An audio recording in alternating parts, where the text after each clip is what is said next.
This video is brought to you by Fantasy Island. Own it on digital now, on Blu-ray and DVD, May 12th.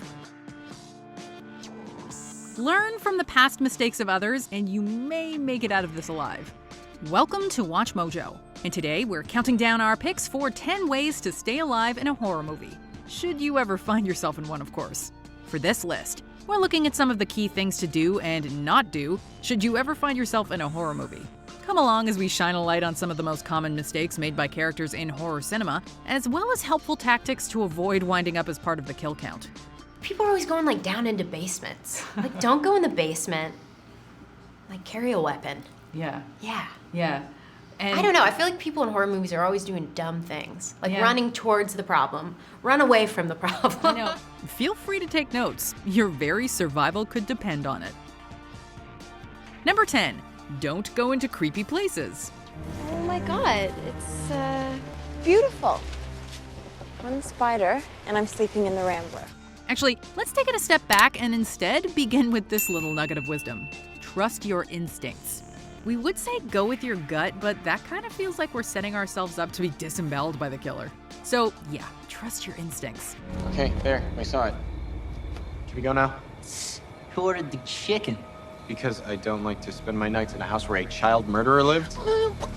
And one of the most basic but effective ways you can do this is by avoiding any and all buildings, locations, rooms, and/or environments that give off a bad vibe. We go southwest, through here. We cut the journey in half.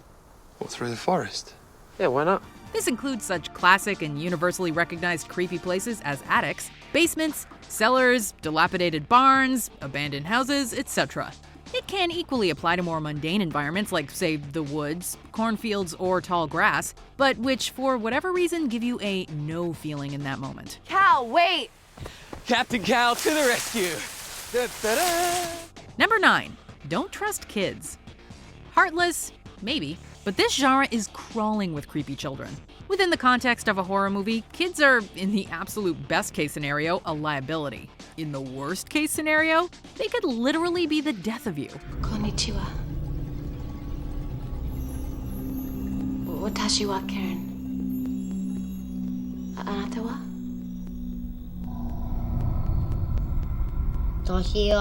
When you see a child and no clear sign of adult supervision, your immediate inclination is to help. Unfortunately, within a horror movie, that is usually the point. The inherent innocence, helplessness, and lack of obvious threat that a child represents makes you drop your guard. Hey, if you're so bored, then why aren't you down at the party? I've never really seen the point of it. Nobody's ever talked to me before. I guess I'm different. But they're likely ghosts, pint-sized killers, or have been possessed. So don't follow them down the hallway, call child services. And the second something seems even the slightest bit off about them, get out of there. This all goes double for twins. Come and play with us, Daddy. Number 8. If something seems too good to be true, it definitely is. You wrote on your questionnaire, your fantasy was to have it all, no? Yeah. Well, it's all yours. In the internet age, there's simply no excuse for not having internalized this concept.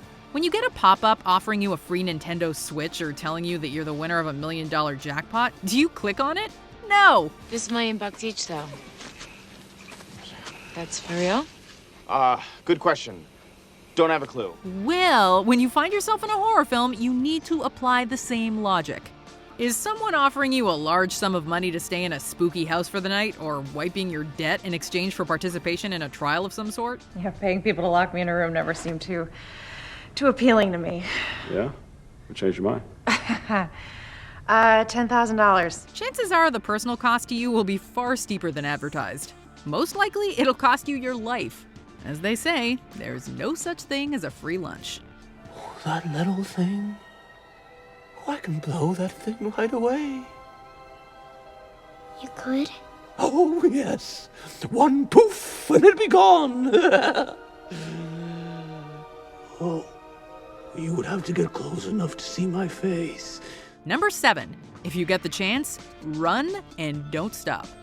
When something's trying to kill you, your top priority needs to be getting away. Now, the situation likely dictates that you take some other measures in the meantime. Close the windows. Get the windows. Close all the windows. If you're in a house, you might want to barricade the doors. Perhaps you need to find yourself a weapon. Whatever other survival efforts you are making, however, escape should remain your top priority. Do what you must to stay alive, but do it with your eyes peeled for a window of opportunity to get away.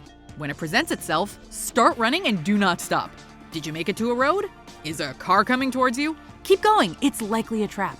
And seriously, watch your step. For whatever reason, horror movie characters always trip.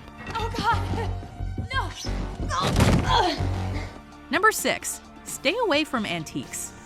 Is it old and mysterious? Is it covered in dust? Did you just so happen to find it in one of the aforementioned creepy places that we already said you shouldn't enter? Then leave it alone. The older and more unique an object appears to be, the deadlier the repercussions are likely to be. If it looks magical or enchanted, chances are that it is, in fact, cursed. Why not just throw them in an incinerator, destroy them? Well, that would only destroy the vessel. Sometimes it's better to keep the genie in the bottle. Because, spoiler, in horror cinema, magic only ever does bad things. So don't pick up the monkey paw or gaze into the gilded mirror. The mirror is in remarkable condition, save for a small hairline fracture down in the lower right-hand corner. The frame is carved out of one piece of Bavarian black cedar. And under no circumstances should you read a book or inscription, especially if you do not understand it. Do not read the Latin. Just walk away. Then you can buy yourself something online that's, not evil. Number 5, listen to the seemingly crazy people. When you're living out the plot of a horror film, the oddballs are not to be ignored.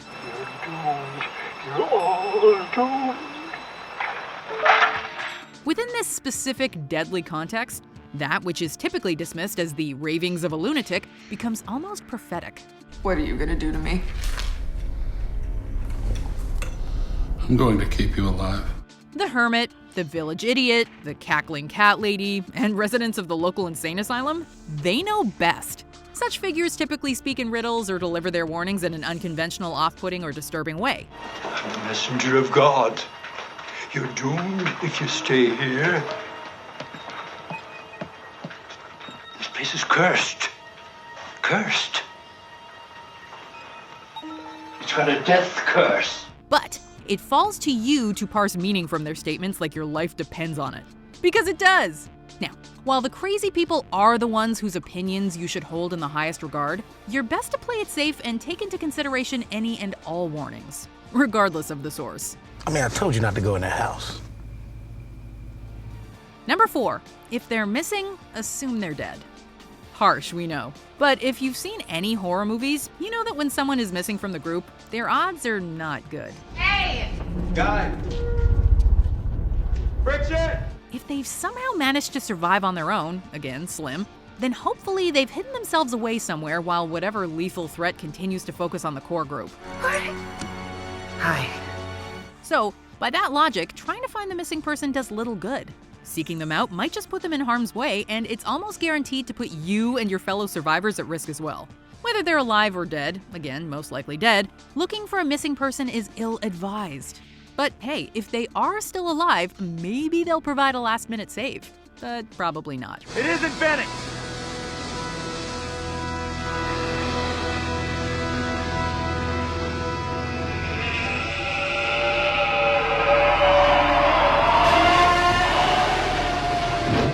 Number 3, turn the tables on the villain. If you're in a movie, who says you can't rewrite the plot? What do we do now?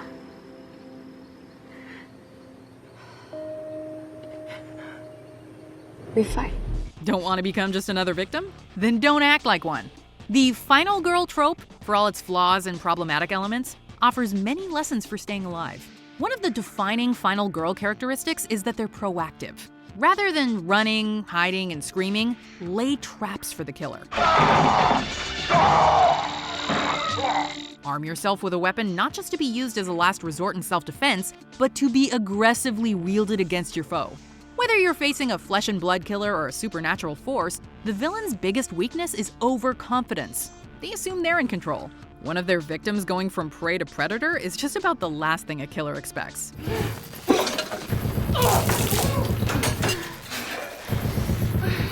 It's not even hot, you dumb bitch. Number 2, keep it PG. Hey, let's look for a note. Let's don't. Okay, if you're in a horror movie, you are pretty much guaranteed to be living in at least a PG-13 world. What we mean by kicking it down a notch to keep it PG is no sexual activity. Hurry back, okay?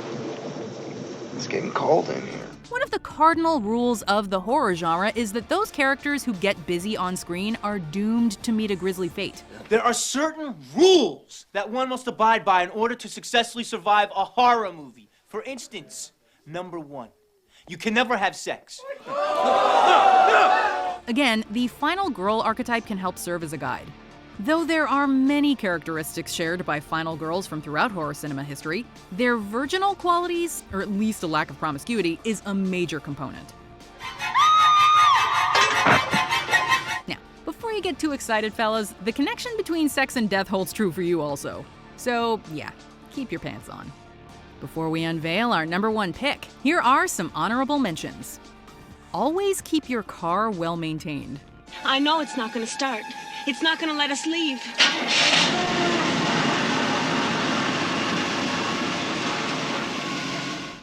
Assume your attacker is still alive regardless of what you did to them.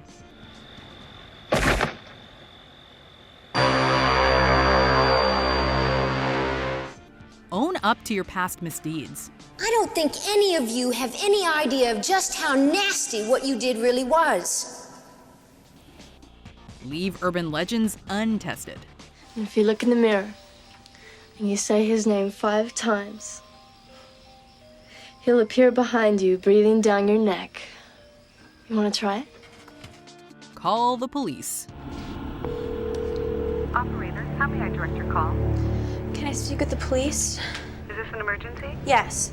Before we continue, be sure to subscribe to our channel and ring the bell to get notified about our latest videos. You have the option to be notified for occasional videos or all of them. If you're on your phone, make sure you go into your settings and switch on notifications. Number 1, never split up.